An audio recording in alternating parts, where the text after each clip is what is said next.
میرے اہل سنت سے میرا سوال یہ ہے کہ ہم نے کتاب سیرت مصطفیٰ صلی اللہ علیہ وآلہ وسلم میں پڑھا ہے کہ آپ صلی اللہ علیہ وآلہ وسلم نے فرمایا کہ بہترین سالن سرکہ ہے۔ اے اللہ عز و جل سرکہ میں برکت عطا فرما، کیونکہ یہ انبیاء علیہ السلام کا سالن ہے، اور جس گھر میں سرکہ ہوگا وہ گھر کبھی محتاج نہیں ہوگا۔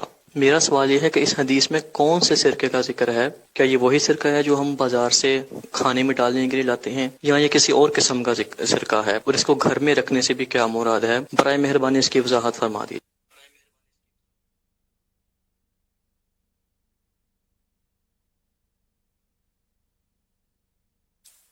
یہ سرکے کے تعلق سے روایتیں تو ہیں، لیکن یہ روایت جو آپ نے بیان کی وہ مجھے یاد نہیں ہے۔ البتہ یہ کہ اب جو سرکے آ رہے ہیں یہ عام طور پہ کیمیکل کے سرکے ہوتے ہیں، جو مطلب نقصان پہنچا رہے ہوتے ہیں، بعضوں کو بلکہ کئی لوگوں کو یہ موافق نہیں آتے ہوں گے۔ سرکہ بنانے کا ایک اپنا مخصوص طریقہ ہوتا ہے، جو اصلی سرکہ یہ اب کہاں ملے گا، لیکن جو بعض اچھی کمپنیاں جن کی گڈ ول ہوتی ہے وہ ہو سکتا ہے کوئی اچھا سرکہ وہاں مل جاتا ہو، تو وہ پھر ظاہر بہت مہنگا ہوتا ہوگا۔ یہ ڈپلیکیٹ ہوتے ہیں، یہ سرکے جو رنگ برنگی آج کل دستیاب ہیں اور سستے بھی ہوتے ہیں۔ اب یہ کہ یہ کھٹا لکوڈ ہوتا ہے سمجھ لو، اس کا نام سرکہ رکھ دیا گیا ہوگا، مگر سرکہ اور چیز ہوتی ہے، اصلی سرکہ دیکھا ہے میں نے۔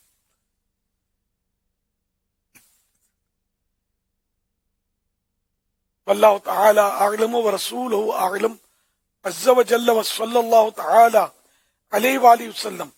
صلو علی الحبیب صلی اللہ صلی اللہ علی محمد۔ محمد۔ یہ اپنے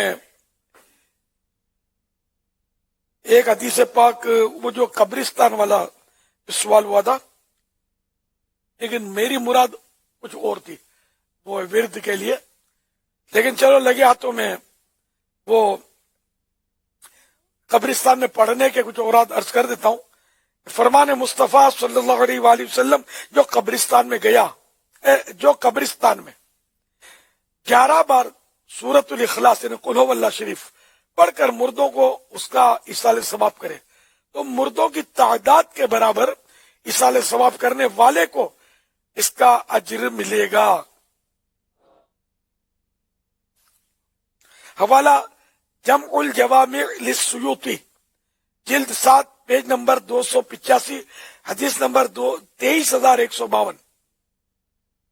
ایک اور حدیث پاک میں ارشاد نبی ہے صلی اللہ علیہ وآلہ وسلم، جو شخص قبرستان میں